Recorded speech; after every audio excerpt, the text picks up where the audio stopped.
Trekking through the foreign and unforgiving Amazon jungle was the last thing some men did. Hearing the bugs, the footfall of tribal natives, or the breaking of a stick under a jaguar's paw, what lies beneath might be worth all the fear and discomfort the jungle holds.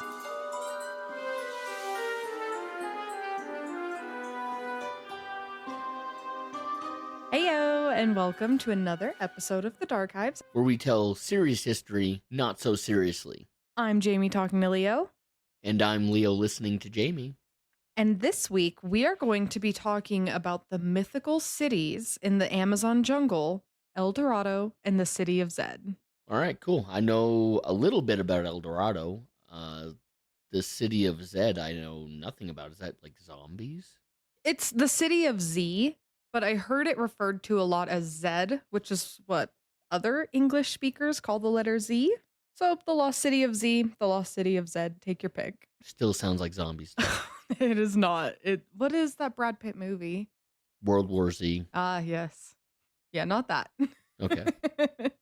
I do want to make a little disclaimer up front. The little recording studio that we normally use is currently undergoing some renovations. So if there is some weird sounds or anything like that, you'll have to forgive us for this week. It will be completely ready and back to normal by next week. My whole weekend project is redoing the recording studio and revamping it a bit. So forgive us up top, though I'm hoping I'm making this disclaimer for no reason and it sounds perfectly normal to you guys. But yeah, where are we starting? We are starting in the 1530s to the 1540s. Spanish reports of El Dorado, meaning the golden or the gilded one, first came about in these times. The indigenous people told stories of the lost city that held vast amounts of gold that was hidden somewhere in the Andes in present-day Colombia. We know about the Andes from our Incas. Yes, the ice mummies. Mythical mountains, that range. Stories of the ruler in this area included him covering himself in gold dust, then cleaning it off in Lake Guatavita, which was then filled with jewels and golden objects to appease the gods. The Spanish, who colonized this area, obviously wanted to get their hands on all this gold and jewels and treasures and such, and they began to search for it.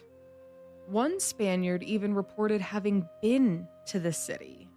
Now, despite both Spaniards and Germans hunting for this gilded man, no trace of him was ever found. They did, however, find Lake Guatavita, where he was said to have got all the gold dust off of himself. So they found that lake and they attempted to drain it in 1545.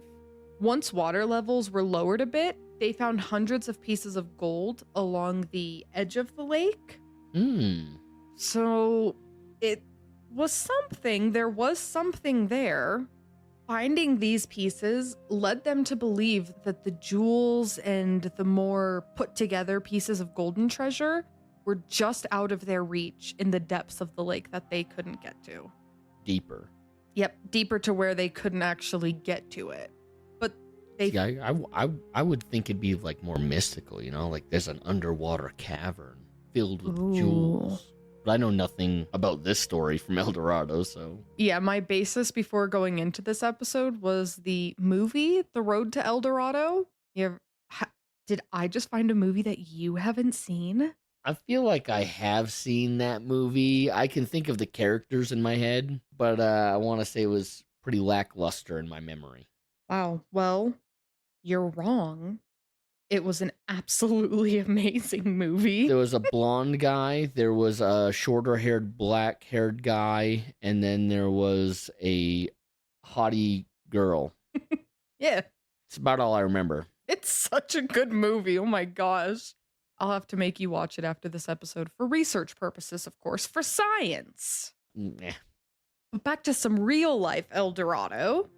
It is now believed that El Dorado was not necessarily a place, but a man surrounded by wealth in the form of gold and treasures and jewels. Okay. The story had stuck, though, and over the centuries, attempts were constantly made to find this lost city with wealth beyond belief hidden somewhere in the unforgiving Amazon jungle. The last major attempt to find this city is going to be the subject of our story today, Percy Fawcett and his attempt to find the lost city of Z. We don't have more than one story? We do have more than one story.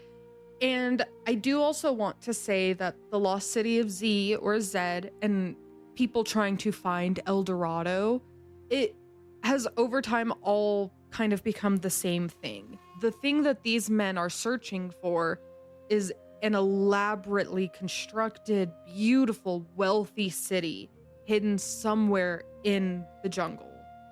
Call it whatever name you want. It is the same thing that all these men are searching for.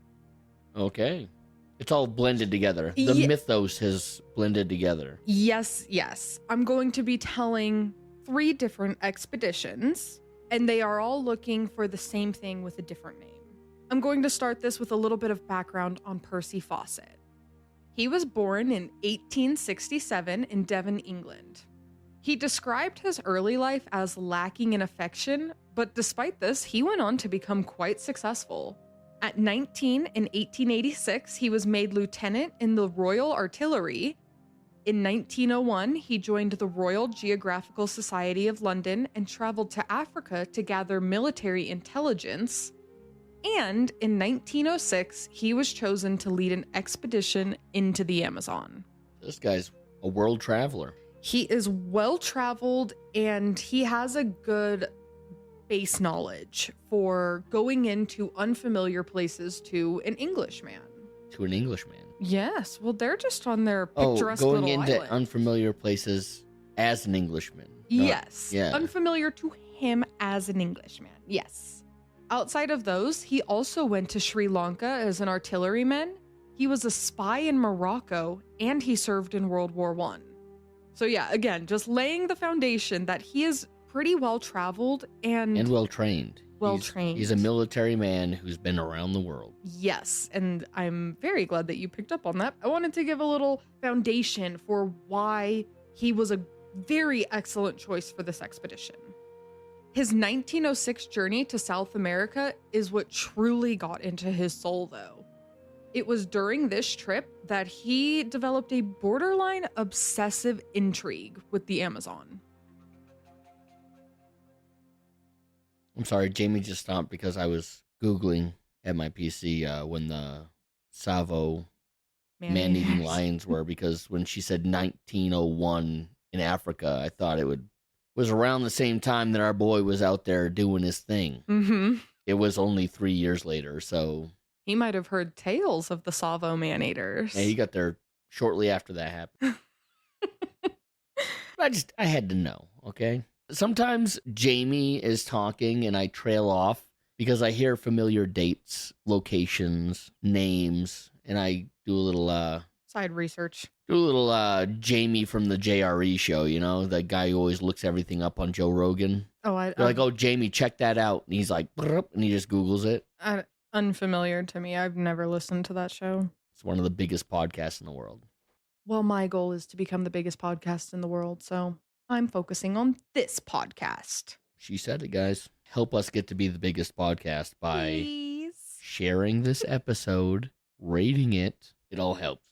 But also a lot of our stories do kind of overlap in time, so I'll forgive this one. Our boy's about to go to the Amazon, I'm guessing? Well, I said his journey to South America. Yes, he began a borderline obsession with South America in this 1906 expedition. He was sent to South America with the mission of mapping out the borderland between Bolivia and Brazil. So he was sent there with a purpose. He spent about a decade roaming around and recording both the geography and the people of the land. So he became pretty familiar with parts of South America during this. World War I did interrupt his travels, though, and while he was in his 50s at this point, he was still in incredible shape and was described as an outstanding soldier. Fawcett couldn't get South America out of his mind, though, and returned to Brazil almost immediately after the war. It is noted by the National Geographic that although he based his studies on some kind of racist ideology, he really did put in the effort to try and understand the customs and even the languages of the people he encountered. Oh, so he was very much these bloody savages are doing this. Yeah, a little bit. I mean, I will say he did his best, but at the time, people then still considered the South American population to be a bit of savages. Yeah, they were just indigenous people that were not touched by the outside world. Yeah, they had their own culture, their own customs, and it didn't always align with the English population, whatever country you want to pick. It wasn't the same as theirs, so they were seen as less than. They were seen as savages. Percy did try to see past that, though, and this was even proven by his complaints and his sadness about the effects of the colonialist greed that had ravaged these people. Okay, that's kind of nice. Yeah. He continued on with his travels and his hunt for the city he believed to be hidden somewhere in the jungle. Now we're going to pause on Percy Fawcett, and we're going to go back in time a bit to some of the other explorations of the area. The first European search for the Golden City was launched in 1541 by Spaniard pillager Gonzalo Pizarro. His brother was one of the men who led the assault on the Incan Empire. So, kind of get the vibes of this family a little bit here. We got some conquerors. Yeah, some conquistadors. His party consisted of about 200 Spaniards, 4,000 Indians, and numerous animals. Now, when I say Indians, I am not entirely sure of if it was like natives versus actual, like, from India? Yes. Yeah. The article that I was reading this from just said Indians. So I don't know if they were referring to Asia, India? Or South American, they were just calling them Indians. Because in America, the natives were called Indians. So I just wanted to preface that I'm not sure entirely what Indians means in this circumstance. But either way, we got a pretty decently sized crew here. Okay. They left from Cusco, Peru, and began their perilous journey into the Amazon. They crossed the Andes Mountain, and that was beyond grueling for them, but they managed to make it. Once over the mountains, they came to the jungle, and this is where shit really fell apart for them. Anytime they would come across any native people there, he would ask where this golden city was, and no one would or could tell him. So he would threaten them with torture or various other things like dog attacks. Not good. No, not a very enticing deal here. Either you tell me about this potentially mythical city, or I'm going to torture you? Yeah, and I can just imagine him trying to talk to people who don't know his language and being like, hey, dude, you know that gold stuff? And they're like, no, I don't know what gold is. Yeah. He's like, that gold, shiny gold stuff? They're like, no idea what you're talking about. He goes, listen, you know what gold is. Gold. Gold. Not computing. Yeah. That's why I put the little preface up front that I didn't know what Indians meant, because maybe it was native people from this land and they kind of served as translators. I don't know. But either way, nobody told him any useful information.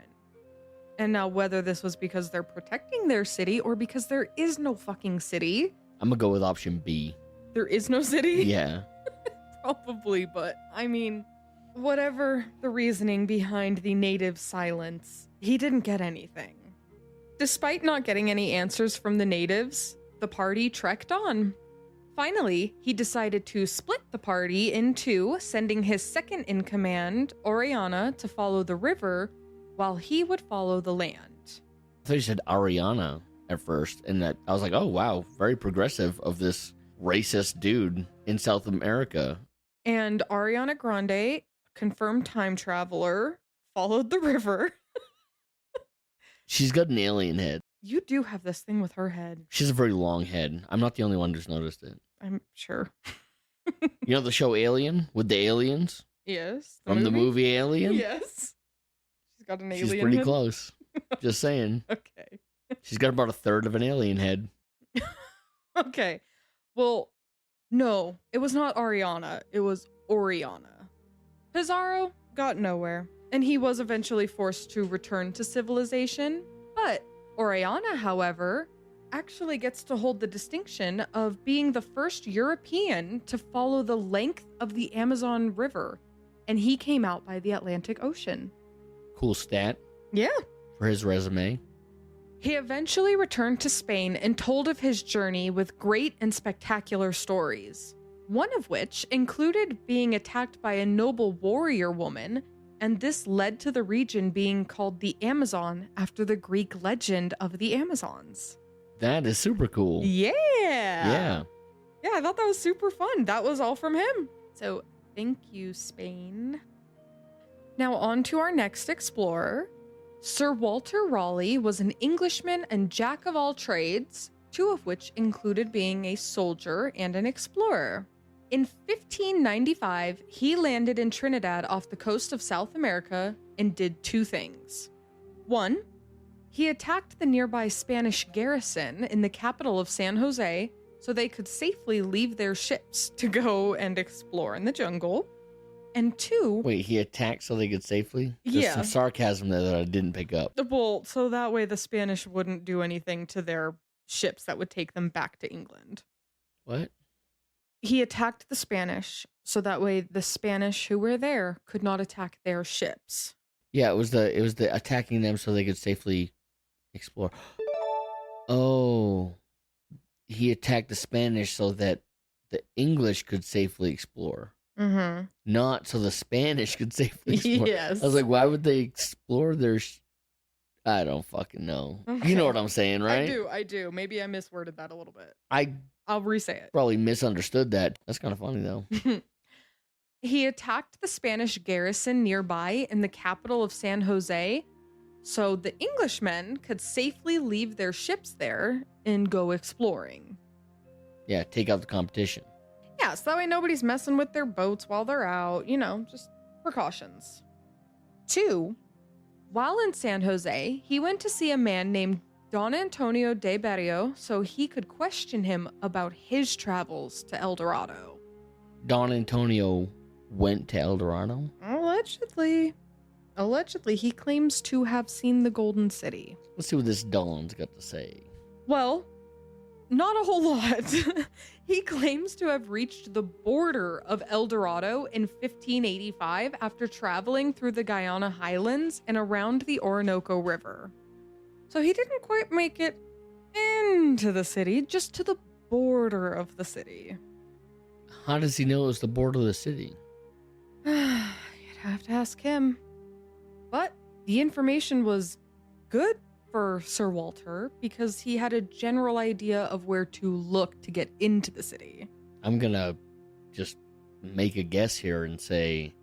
Bullshit? Maybe. Now, after all this was completed, Raleigh, 100 other men, and 5 small boats began their journey to find this fabled city. Raleigh describes this time as being, quote, I'm English? Why have all the English accents left my mind? Tuesday, isn't it? It's Tuesday, isn't it? Driven to lie in the rain and weather in the open air, without shift, lying most sluttishly in the burning sun, and upon the hard boards of the boats also used to dress our meat, I will undertake there was never any prison in England that could be found more unsavory and loathsome. Thank you. Yeah, our boy did not like this place. No, he was lying most sluttishly. Yeah, without moving. Just laying like a slut in the burning sun. Yeah. He was he was quite unhappy in his journeys of South America. He and the men traveled around 250 miles up the Orinoco and came to a native settlement where Raleigh met with an elderly tribal chief named Topiawari. Now, this leader apparently told Raleigh that the border of El Dorado was around 4 days away, but that he would need more men and more supplies. It's brutal getting there. You better bring some boys. Mm-hmm. Bring the boys and bring the beers. You're gonna need both. After this, though, they did have to return to England, And the journey that took them a month to get upriver only took them 4 days to get downriver, if that gives you any indication to the power of this river. So, can't blame our boy for complaining a little bit here. Also, journeys always feel quicker once you know where you're going, right? Yeah, the ride home. Yeah. It's always better. Feels faster. Yeah. Even when it's not. Just goes faster. Yeah, I read that and I was like, that is quite the time discrepancy. A month to get upriver and 4 days to get down. It's a river, so current only flows one way. They're obviously going against it on the way up. Yeah. With it on the way down. Brutal nonetheless. Mansplained. Thank you. Okay. Now, after some setbacks in England, including a stint in the Tower of London, King James of England gave permission for Raleigh to try again, but this time with one rule. Do not engage the Spanish military. Leave the fucking Spaniards alone. Don't fuck with the Spaniards. Mm-hmm. In 1617, he sailed with 14 ships and his 22-year-old son, Watt. Watt. Short for Watson. Did not see that anywhere, just saw Watt. What's Dad's name? Walter. Walter Watt. Walter and Watt. That's a Wada Walter. Stupid. Sorry.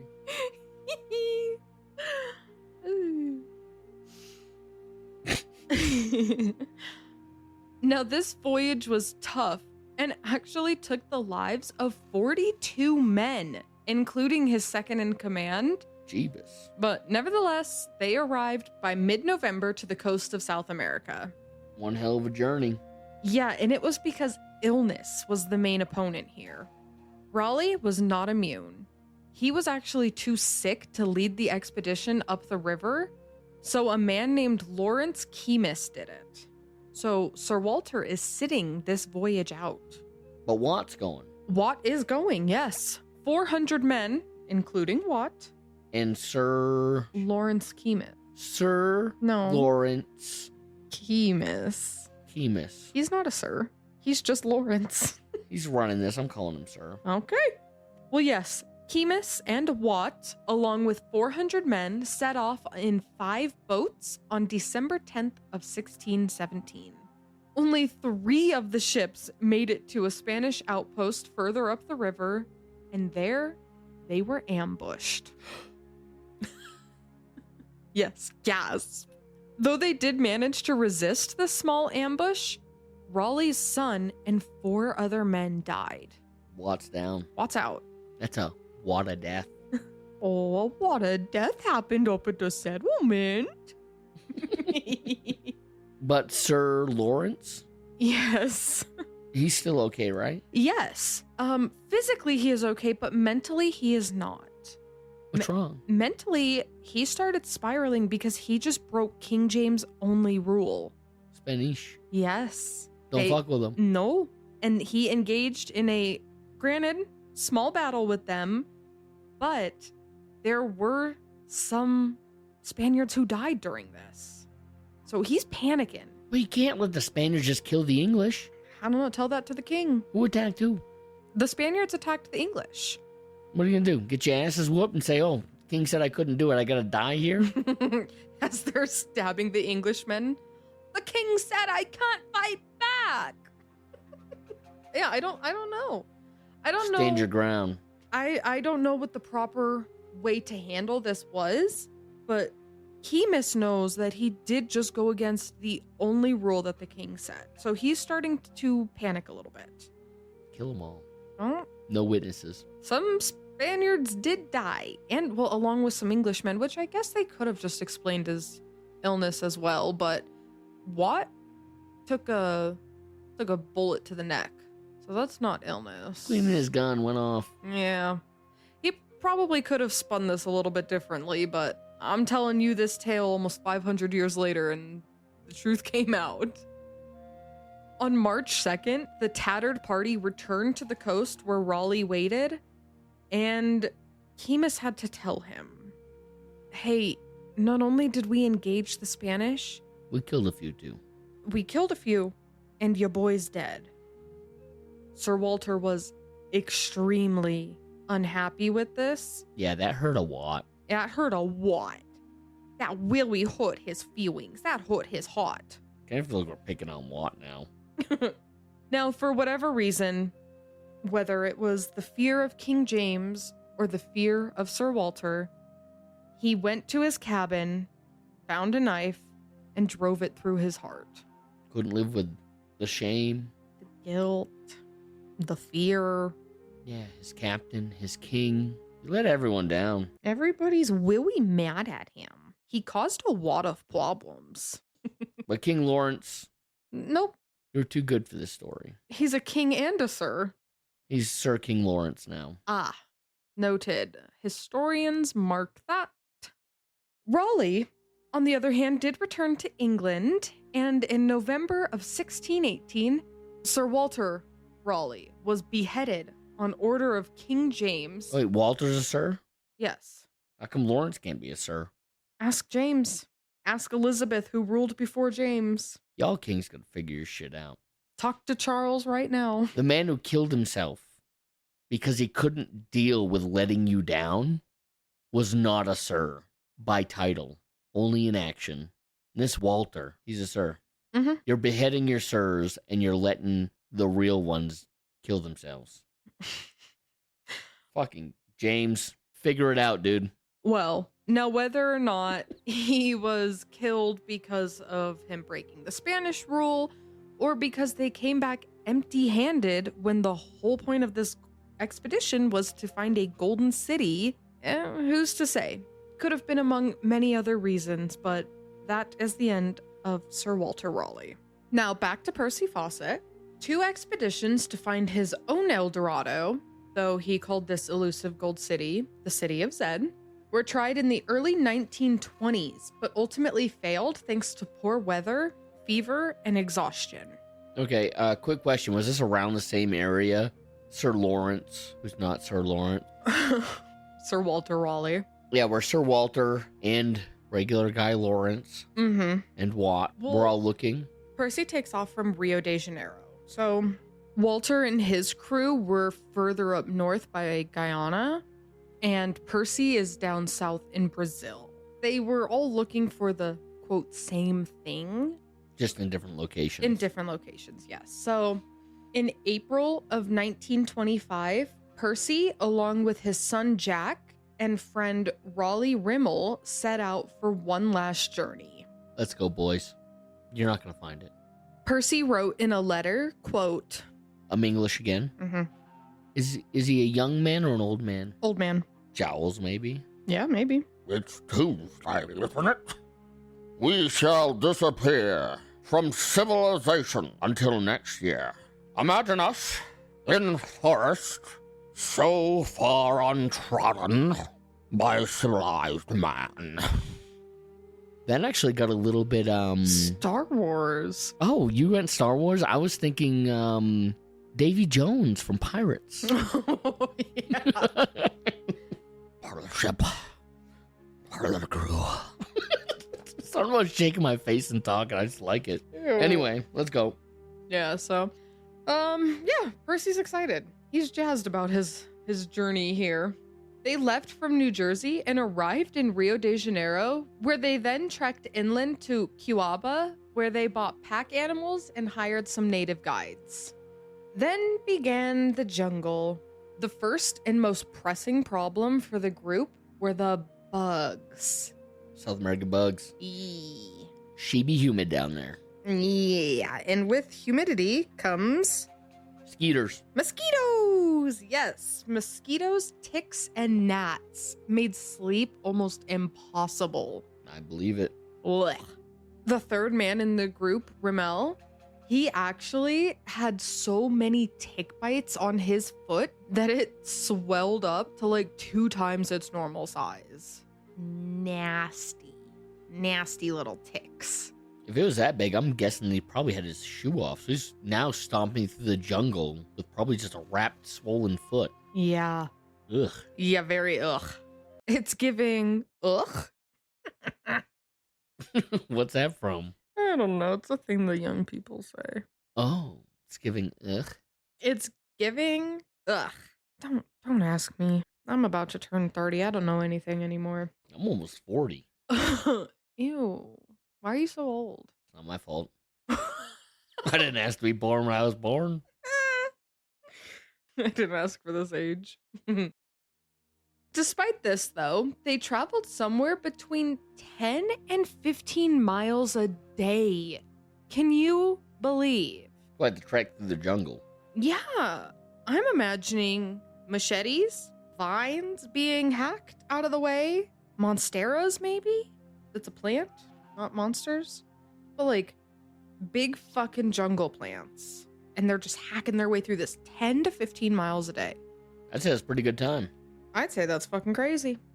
On May 29th, they reached an area called Dead Horse Camp, which got its name thanks to Percy having previously shot his horse in this area on a previous expedition. So, you know, Dead Horse Camp. Once here, though, they sent their guides back to civilization, along with some correspondences that were to be mailed out. One of these was a letter to Percy's wife, where he said, I gotta be Percy again? Feel free to make it a little bit more understandable. No. Okay. I'm gonna stay in character. Okay. Jack is well, fit, getting stronger every day. You need have no fear of any failure. Thank you, Davy Jones. That note, that letter, does sound very optimistic, though. It sounds very positive. Jack's great. He's fit. Everything is grand. Sounds like a man trying to comfort his wife and lying. Maybe. Or maybe things really were okay at that point. Maybe. Jack's gonna die, huh? Well, I don't know. I guess you'll just have to stick around. Jack's dying, y'all. After this, the three men set off, this time alone, through the jungle. Though they had previously warned that they would be going dark during this part of their journey, they were never seen or heard from again. They went the darkest of dark. They went lights out nighty-night. By the 2-year mark in 1927, people began to worry. Numerous theories as to the fate of the group started circulating, including some that said Percy had turned feral and now just lived in the jungle, or that he was the chief of a cannibalistic tribe along the Xingu River. There are similarities to those two. Yes. Going feral, that. Cannibalistic and feral do tend to go hand in hand sometimes. Somebody might have seen him doing some crazy stuff. Could be. Another theory was that he was being held prisoner by some of the natives. Probably because he was being so feral. You can't lead a cannibalistic tribe and expect not to get kidnapped. In 1928, the Royal Geographical Society sent out a search party, but turned up no physical evidence. Leading this was Commander George Diot, who claimed to have spoken to the chief of the Anahuaca, and he was told that Percy had ignored the warnings of his people and ventured into hostile tribe territory, which led the natives to believe that they had just all died. They got killed by a hostile tribe. I choose to believe. Maybe Jack was killed. Mm-hmm. But Percy? Yes. My boy Percy? Mr. Fawcett. He wasn't killed by a hostile tribe. He became king of the hostile tribe, Okay. chieftain, Yes, yes. and turned it into a cannibalistic tribe. Ah, and then held his friend Remmel as hostage, maybe? And now we've drawn a line through all of the theories. Huh. Please tell me that was the last theory. I don't know if I could link another one to that. No, that's about the last theory, yeah. Percy, if you're out there, come forward. Tell us if we nailed it. I think Percy's dead. Percy, if you're out there. Yeah, not back then he wasn't. No, But now he's dead. no, Percy's listening to this episode, and he's like, wow, they fucking nailed it, He was but nobody will 50 ever in the know. early 1900s. Okay. And your point? Cannibals don't live that long. Trust me. I've looked into it. Prion disease. Get that brain-eating amoeba. Yeah, do you call it prions or prions? I call them prions. I call them prions. Scientists, chime in. Yeah, somebody fucking chime in. Get us under control here. All right. Yeah, so you've linked all the theories, and I do like that. Nina Fawcett, Percy's wife, believed that this lack of evidence was proof that they were okay, though, because nothing had been found that could conclusively, prove their demise. It's very wishful thinking on her part. And A beautiful optimist. yeah, we love her for it. That is... You're wrong. You're wrong, but fucking A, I love that. I love that train of thought. In March of 1932, a Swiss trapper named Stefan Rattin claimed to have seen Fawcett wearing animal skins and being held captive. But He wasn't being held captive. He was, Percy was a wild and feral ruler, so he requested to be locked in cages while not on the hunt. Yes, adding to the animalistic nature of him, his allure. But this theory was almost completely disregarded, as the people there didn't wear animal skins due to the fact that you would over fucking heat in that humid ass jungle, and most natives chose to go either very lightly clothed or completely naked. Yeah, unless you were a crazy white man eating people. He's gonna be sunburned like a motherfucker out there. He's got to wear some animal skins. Yeah, his skin could not hang in that sun. Well, the theories have been laid out before you. Oh, beautiful audiences of ours. And I've made up everything I've said, if it's not obvious.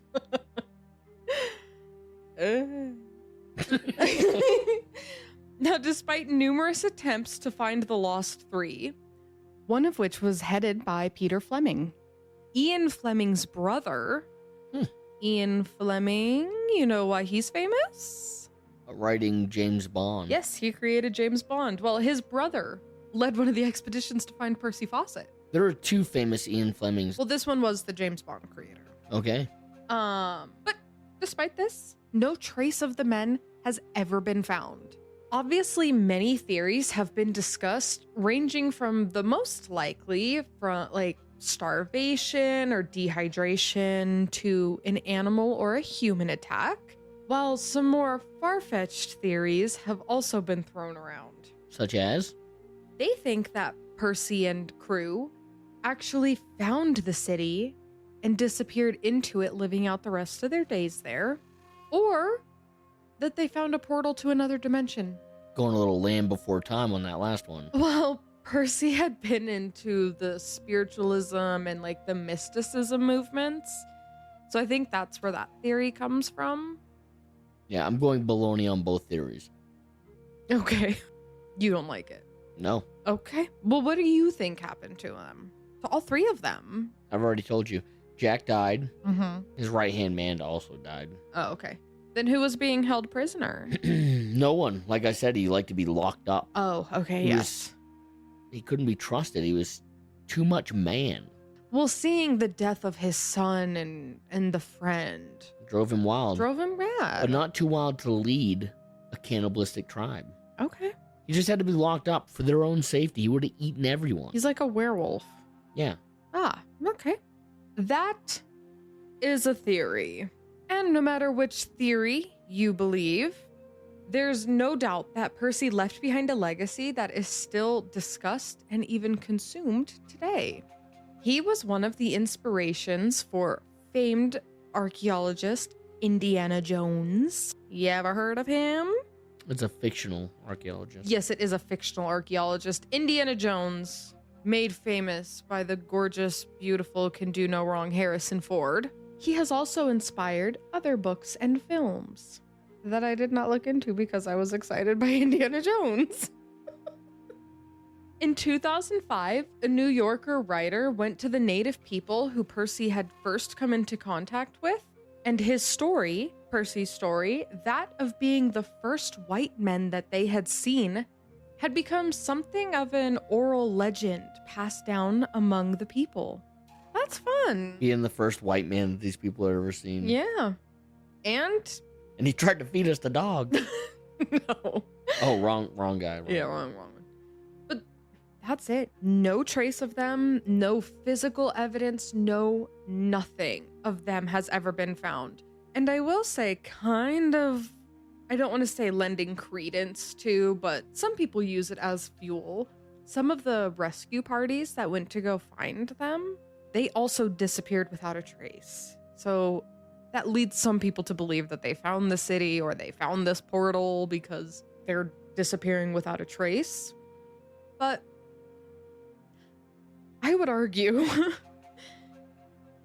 the Amazon rainforest is filled to the fucking brim with predatory animals.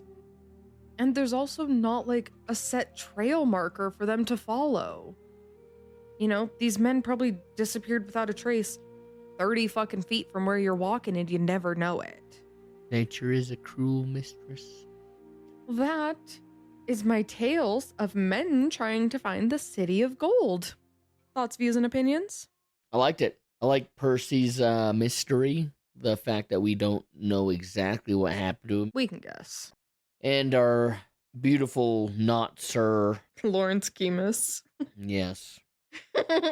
He knew it was coming. So he took care of it himself first because... He dies on his own terms. Yeah. He wasn't going to go back and go out like Walter, getting beheaded. Not happening. Nope. He decided his own fate. But yeah, it's fun to hear some true expeditions based on... A legend. I was going to say a fantasy, but yes, a legend. A legend, a myth, a fantasy, whatever you want to call it. It's very fun to me to hear all these people, you know, whether in vain or not, whether they found it or not, because there were a few reports during this where men claim to have actually found the city. All these people searching for the same thing in different areas on an entire continent, all to come to different fates. Just very interesting and very fascinating to me. Well, I would argue that they all came to the same fate. Well, death. Yeah. Well, a very fun research for me this episode. Yeah, it's cool. Thank you for sharing. Thank you for listening. With that, you guys can follow our Instagram or send us an email, both of which are linked in the show description below. And as always, to help the show, you guys can leave a rating, comment, share with a friend that you think might enjoy the content. Everything helps. So yeah, we will see you next week for another episode of The Darkives. Goodbye. Catch you guys next week. Leading this was Commander George Diot, who claimed to have spoken to a chief of the Onyuhuaka. Did you just speak Polynesian? Speak Polynesian.